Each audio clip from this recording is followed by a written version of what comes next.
नमस्कार दोस्तों। आज की कहानी किसी फिल्म की स्क्रिप्ट से कम नहीं है। एक तरफ है पाकिस्तान की फौज, जिसे वो खुद इस्लाम का रक्षक कहती है, और दूसरी तरफ है इजराइल, जिसके पास पाकिस्तान के कोई आधिकारिक रिश्ते भी नहीं हैं।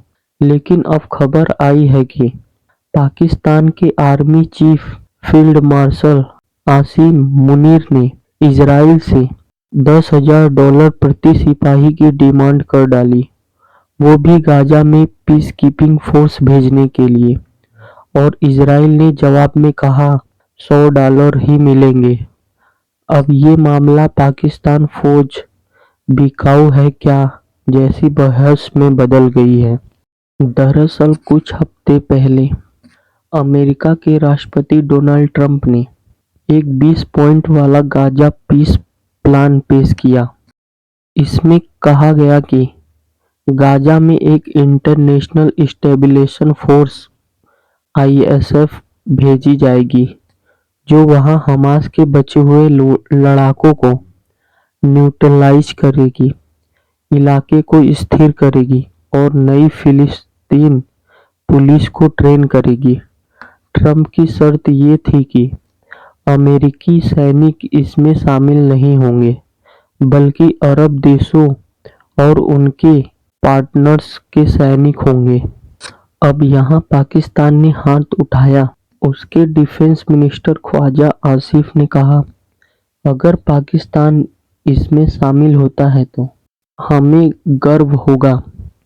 यानी पाकिस्तान तैयार था अपने 20,000 सैनिक गाजा में भेजने के लिए। रिपोर्टर्स के मुताबिक आर्मी चीफ आसिम मुनीर ने इजराइल की खुफिया एजेंसी मोसाद और अमेरिका के सीआईए से गुप्त बैठक भी की थी।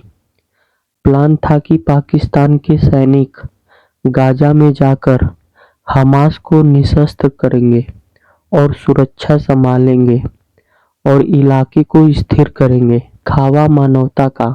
लेकिन असली मकसद हमास को कमजोर करना था। अब आता है सबसे विस्फोटक हिस्सा। पाकिस्तान की सीनियर पत्रकार आसमा सिराजी ने दावा किया कि आसिर मुनीर ने इजराइल से $10,000 प्रति डॉलर सिपाही मांगे। यानी अगर 20,000 सैनिक जाएंगे तो कुल रकम बनती है $200 मिलियन।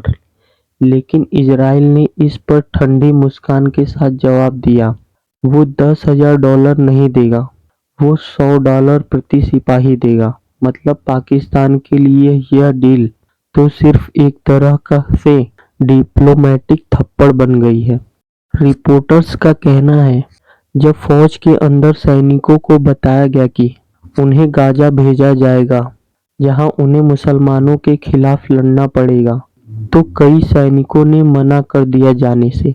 आसिर मुनीर ने उन्हें मनाने के लिए कहा, प्रति सैनिक $10,000 मिलेंगे। पर जब इजराइल ने सिर्फ $100 की पेशकश की तो पूरा प्लान ध्वस्त हो गया।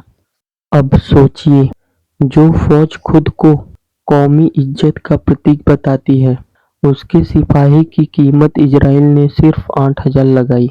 देखा जाए तो ये पहली बार नहीं है जब पाकिस्तान की फौज पर किराए की फौज होने का इल्जाम लगा है। इतिहास गवाह है, अमेरिका ने आतंक के खिलाफ जंग में पाकिस्तान को अरबों डॉलर दिए।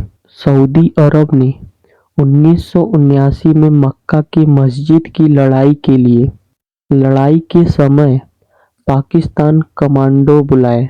कतर में फीफा वर्ल्ड कप 2022 के दौरान भी पाकिस्तान सैनिक तैनात थे। उसी समय दोहा ने पाकिस्तान को $2 बिलियन की मदद दी। कई पाकिस्तानी खुद को सोशल मीडिया पर पूछते हैं, क्या हमारी फौज किराए पर है? क्या हम अपनी फौज बेच रहे हैं? जब इजराइल ने $100 की ऑफर दी तो ये पाकिस्तान के लिए सिर्फ आर्थिक नहीं बल्कि इज्जत का झटका था। रिपोर्टर्स ने कहा गया कि इजराइल ने सोचा, जिस फौज ने 1971 में 93,000 सैनिक भारत को सरेंडर कर दिए थे, वो अब क्या करेगी। यानी उनके हिसाब से पाकिस्तान फौज की मार्केट वैल्यू बस इतनी है। आसिर मुनीर का गाजा मिशन अब पूरा फ्लॉप हो चुका है। न इजराइल ने उसकी बात मानी, न अमेरिका ने भरोसा जताया, और अब पाकिस्तान के अंदर भी लोग कह रहे हैं हमारी फौज अब सिर्फ पैसों के लिए लड़ती है, उसूलों के लिए नहीं। तो दोस्तों, सवाल ये है, क्या पाकिस्तान की फौज सच में बिक गई है या फिर ये सब मीडिया का एक ड्रामा है? जो भी हो, इस पूरे मामले ने पाकिस्तान की साख फौज की इज्जत और मुसलमान दुनिया में उसकी जगह दोनों को हिला कर रख दिया है। अगर को ये वीडियो जानकारी पूर्ण लगी हो तो लाइक कीजिए, कमेंट में बताइए कि आप क्या सोचते हैं। क्या पाकिस्तान की फौज रेटर आर्मी बन चुकी है? और सब्सक्राइब कीजिए ऐसी ही इंटरनेशनल अपडेट के लिए। Thank you.